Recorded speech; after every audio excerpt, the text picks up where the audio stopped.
रोहन और सीमा की नई नई शादी हुई थी।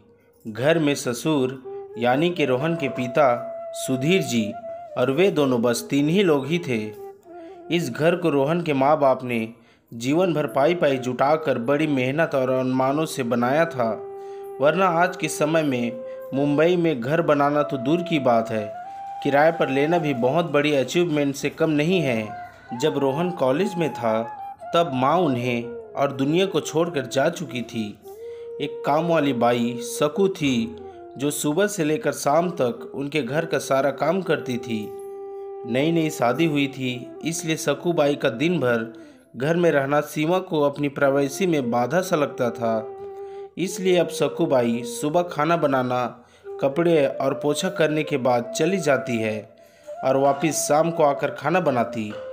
सकू बाई की दोपहर की गैर हाजिरी से कई छोटे मोटे काम दिखाई देने लगे, जिनमें से ज़्यादातर काम बिना कहे सुधीर जी ये सोचकर कर लिया करते थे कि बहू को मदद हो जाएगी, लेकिन बहू सोचती थी ससुर को औरतों के काम में दखल देने की आदत है।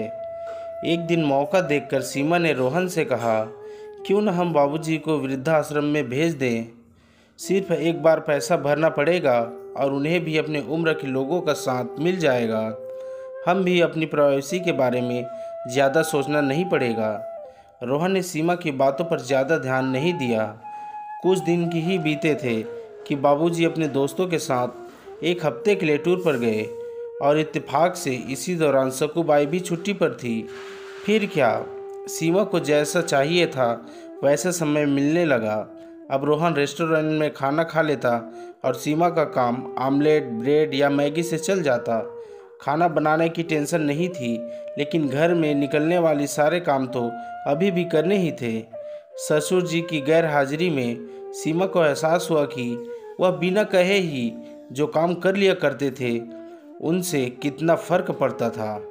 छोटे मोटे लगने वाले यह काम भी काफ़ी समय और एनर्जी लेने वाले थे। कुछ दिन बीतने के बाद एक दिन रोहन सीमा को कहता है, चलो आज कहीं बाहर घूम आते हैं। सीमा बड़ी खुशी खुशी सज धज कर बाहर घूमने के लिए तैयार हो जाती है।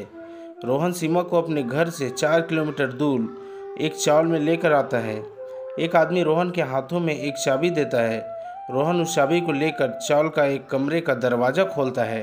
कमरा खुलते ही 2 रूम वाले उस छोटे से अंधेरे से भरे घर के अंदर रोहन सीमा को लेकर जाता है और कहता है, कैसा लगा तुम्हें हमारा नया घर।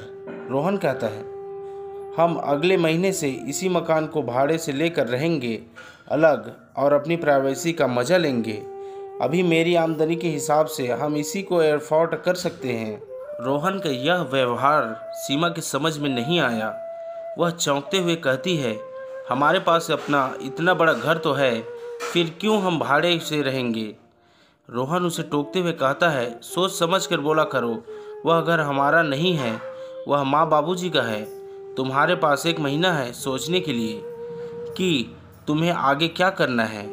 दोनों वहाँ से वापस अपने घर लौट आते हैं। पूरे रास्ते सीमा के दिमाग में तरह तरह के विचार चल रहे थे। घर पहुँचते ही उसने रोहन से कहा, माना कि यह घर माँ बाबूजी का है, लेकिन क्या हमारा इस पर कोई हक नहीं है। रोहन ने कहा, बिल्कुल है, लेकिन माँ बाबूजी के बाद जब तक वह है तब तक तो नहीं। अगर तुम्हें हक समझ में आता है तो तुम्हें जिम्मेदारियां भी समझ में आती होगी।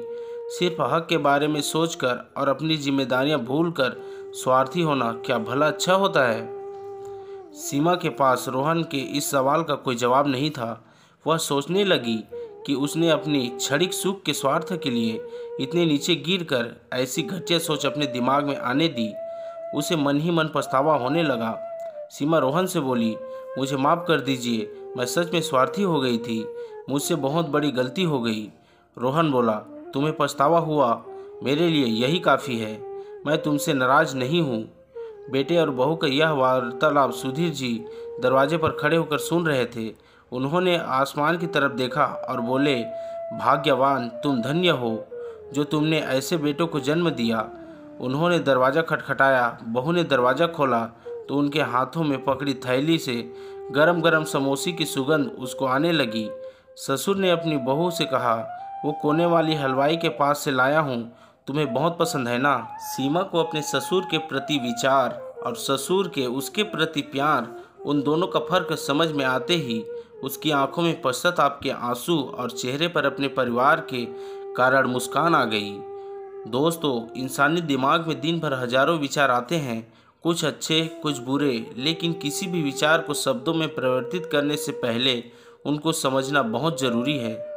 अक्सर विचार और वास्तविकता एक दूसरे से मेल नहीं खाते।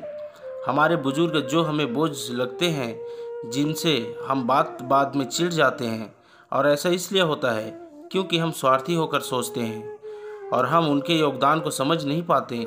वह हमारे जीवन में बहुत अहम किरदार निभाते हैं। दोस्तों, आपने वीडियो को पूरा देखा है, इसका मतलब यह है कि आपको पारिवारिक और प्रेरणादायक कहानी अच्छी लगती है। ऐसी ही कहानियों के लिए हमारे चैनल को सब्सक्राइब कर लीजिए और शेयर और लाइक करना ना भूलें। धन्यवाद। मिलते हैं अगली कहानी में।